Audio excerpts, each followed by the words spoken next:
Alright guys, Bludgeonway here to talk to you guys about streaming live gaming content. Yes, I'm actually looking into doing this for real. This is not just something I've been talking about doing. This is something I'm actually looking into and testing. You should be seeing on screen now some video tests that I did recording game footage at the same quality I'd be streaming it at.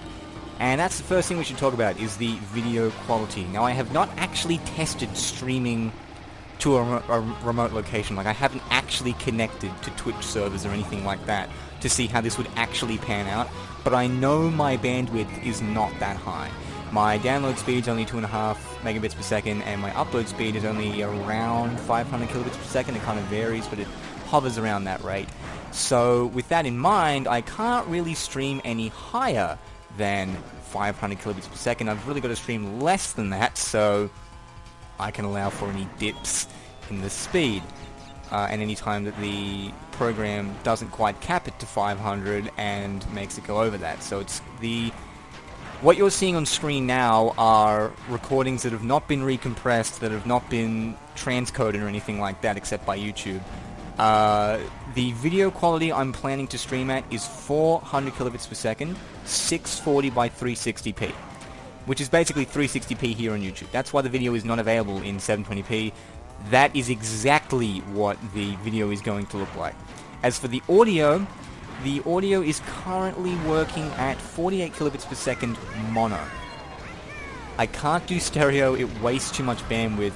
I figured I'd drop a speaker, or drop an audio channel, and have mono sound at decent quality rather than stereo sound at awful quality.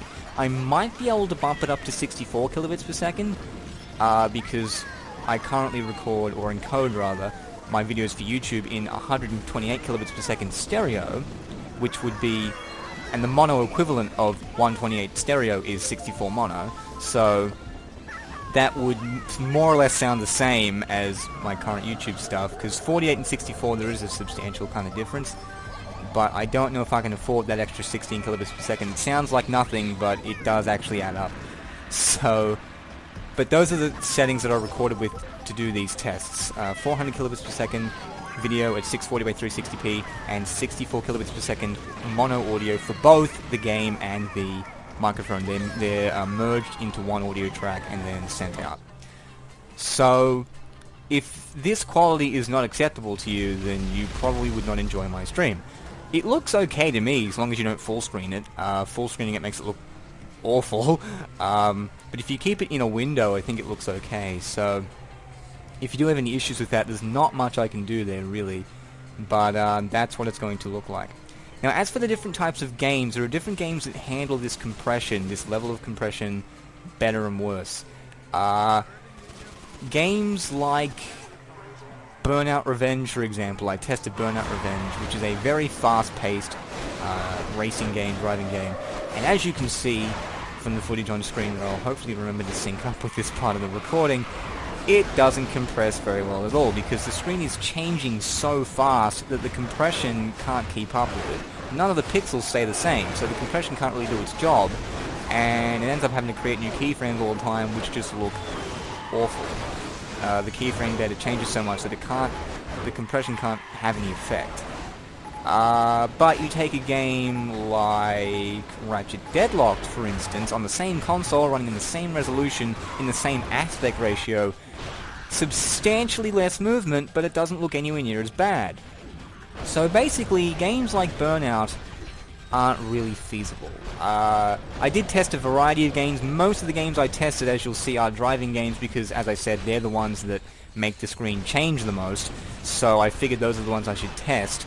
But, yeah, there are some games that really are not going to come out looking very good on this, and there's no way to know until I test it.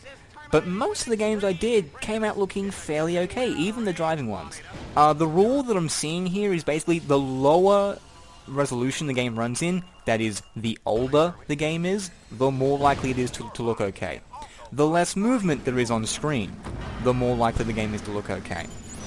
But yeah, there's no way for me to tell unless I look at the game, so I'll put a variety of games on screen so you can see what they look like. But yeah, some games come out looking okay, some games come out looking pretty good, some games come out looking absolutely awful. So that does limit to an extent what games I can and cannot record. As for what consoles and games I can record, though, I can record anything. I can record absolutely anything I can put through my capture card, and absolutely anything I can run on my computer. The software I'm using, Open Broadcaster software, allows me to do that. I can record the N64, the PS1 games, PS2, PS3, the GameCube, the Wii, and the Wii U, NES and SNES emulators, Genesis emulators. I can record even PC games, although I wouldn't record some PC games because they're too high res and I'm shrinking it down too much so you can't see what's going on. I'd probably stick to console stuff, but I can record pretty much anything on a technical level. There's nothing I can't plug into it. It's just a matter of what does and does not come out looking like utter crap, and what comes up looking half decent. And there's no way for me to know that until I test it. So yeah, I can test things pretty easily and come to a pretty quick conclusion as to whether it's going to look good or not. But yeah, do be wary that there are some games I'm just not going to be able to stream because they look dreadful.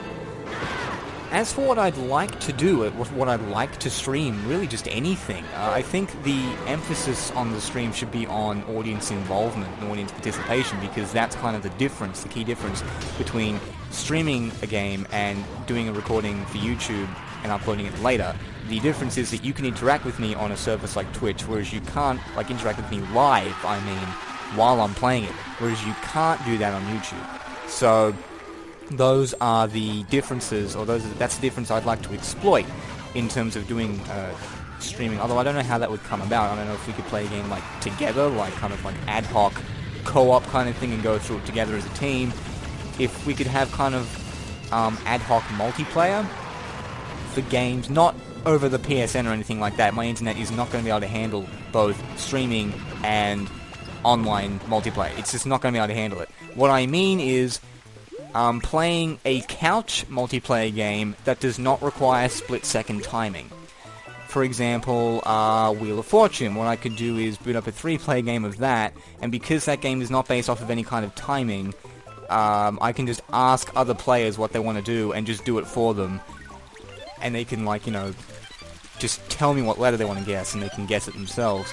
Card games, kind of stuff like that, excuse me, which do not require split-second timing. There's no way I can possibly play anything over the PSN or Games Windows Live or Steam with the stream going. It's just not, my net is not going to be able to handle it, and I can't upgrade my net, by the way. It's not that I can't afford better internet or that, I haven't upgraded it. It's that the infrastructure where I live does not allow for better connections. So I'm stuck with what I've got. But yeah, I'm looking to kind of see what I can do with the live interaction aspect and see if I can use that to my full advantage, seeing as that's the key difference between doing something streaming and doing something for YouTube. Now, the other kind of key issue, and the last key issue I want to bring up, is time. That of time and time zones. Because I live in Australia and most of my audience doesn't, you guys live in the US or some part of Europe for the most part, it's going to be difficult to time this to actually play at times when you guys would be awake and willing to watch. The best I can kind of come up with is streaming in the early morning for me, around the 5 to 9 AM mark. And that sounds insane, but that's doable on some days of the week for very short periods of time. We're talking 1 to 2 hour streams here, nothing more than that, because I usually have to go to uni. You guys probably have other stuff to do as well. So it's kind of just all over the place with that. But that's the best I could do. That's when for those of you who are aware of the next-gen GTA and Game Buds GTA 4 and GTA 5 events, that's when I get up to play those, because that's when those people are available to do those multiplayer games. So that's the same time I would be streaming, given that that's when American and European players and viewers are available. So I would have to accommodate for you guys, given there are more of you than there are me, because if I was to stream at 4 or 5 PM or 8, 9 PM where I live, it would probably be while you guys are sleeping, or while you guys are just getting up and eating breakfast and shit, so it's not really going to work. I would have to kind of go out of my way to stream it to stream it from what would be, for me, inconvenient times. So it might mean streaming is a rarity, but I can still do it. So we'll see how that goes. But in any case, if you do have any like ideas as to what games you want me to stream, if you want me to test a game, because I can test any game just using the program, if you want to see if it's streamable or not, or if you have ideas as to what I could do during the stream, ideas as to how I could do the stream, then by all means leave them. This will be a new thing for me, so it'll be new ground, and if you have any experience in the area, it'd be cool to get that experience from you. But in any case, I'll leave you with that, and I'll catch you guys later.